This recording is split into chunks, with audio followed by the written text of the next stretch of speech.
Ísland á enn von þótt algjör flón hafi verið við völd undanfarin ár, segir Robert Aliber, prófessor við Háskólann í Chicago. Flón hafi verið við völd á Íslandi undanfarin ár, segir Robert Aliber, prófessor við Háskólann í Chicago. Hann segir að enginn með viti muni lána Íslendingum breyti ríkisstjórnin ekki stefnu þegar í stað.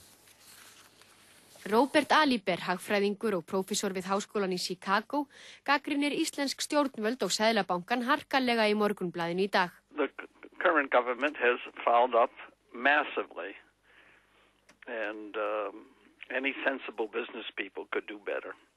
Það sé augljóst að þeir sem nú eru við völd kunni ekki að stjórna nútíma hagkerfi. There was a massive asset price bubble that was based on Ponzi finance, and they did not understand it. They thought that the Iceland bankers were heroes.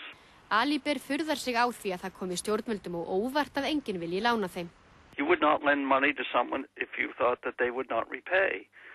And no foreign institution is likely to repay, to lend money to the government of Iceland until the government of Iceland adopts sensible policies toward the foreign exchange value of the krona. Hann segir þó að samt sé ekki öll von úti fyrir Íslendinga.